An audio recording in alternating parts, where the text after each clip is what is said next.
I want to be careful now because it's not your job to appoint the next coach. However, you're the leading player, I think. You're old enough now to have really gathered a lot of information about how successful teams work. The US men's team doesn't have a director of football at the moment. I don't think there's a general manager and there's no coach. And the general word seems to be that it's going to take a couple of months. They're talking to potential directors of football from which a coach appointment will stem.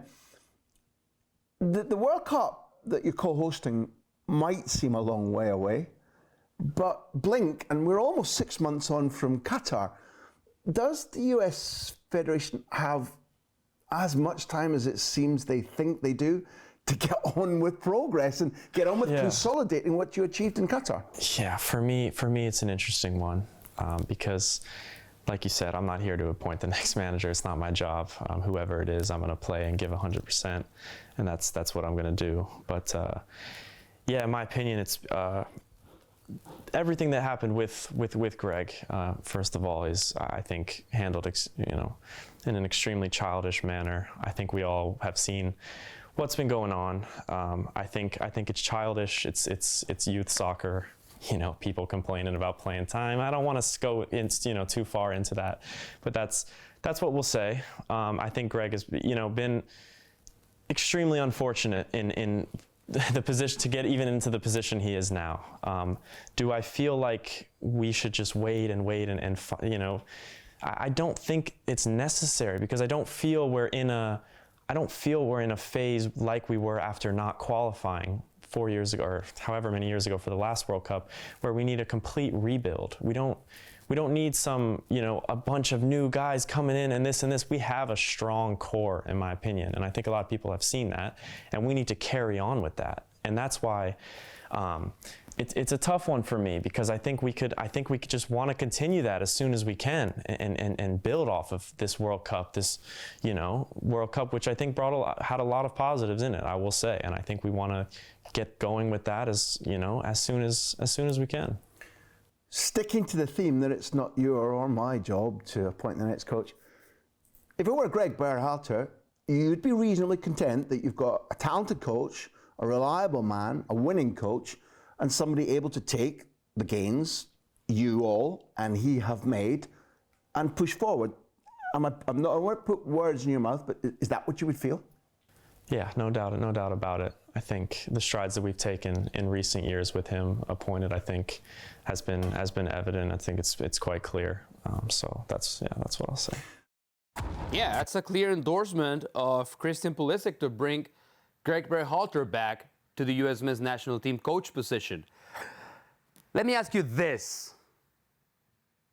How impactful are his words regarding appointing the new manager? Does it matter that Christian Pulisic comes out and says this publicly?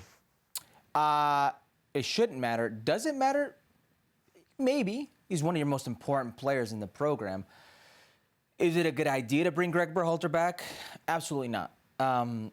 I've already mentioned, I'm exhausted from mentioning it so many times. Don't get exhausted. After the World Cup, this will go on for a while. To date, about how Gregg Berhalter isn't the correct person for the job. I gave you his record away from home. I gave you the wins in the World Cup. One, Iran. I gave you the third World Cup finish, et cetera, et cetera. His bad man management, everything that happened at the symposium, the leadership symposium with Giovanni Reyna, et cetera, et cetera. John Anthony Brooks, how that went down, Weston McKennie and that protocol, all this other stuff. Let me give you the other side of that coin. Can you imagine the first time, if he's back, the first time he has a camp, the circus surrounding everything that would happen with Gregg Berhalter, the scrutiny for Gregg Berhalter, for the players, the time that he has to call Giovanni Reyna up because you're not going to not call up one of your best players. You're going to call Giovanni Reyna. What that would be like for him, for Giovanni Reyna, for the pool of players. It's a terrible idea. Now, I ask myself why Christian Pulisic would say this. Christian Pulisic is a player that needs to be loved. You saw it there in the montage. Gregg Berhalter valued him, made him a captain a lot of games, showed him that love, entrusted in him that faith of being a leader on the team.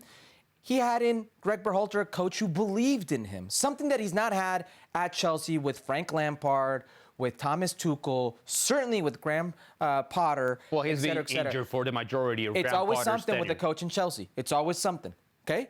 He found in Gregg Berhalter somebody who believed him. So I understand why he would go out there and back him. The no doubt in my mind, a little tough to hear given the circumstances, but I could see and empathize with why he would say that. So I've heard you many times saying, just like now, why you don't believe Gregg Berhalter should be back, right?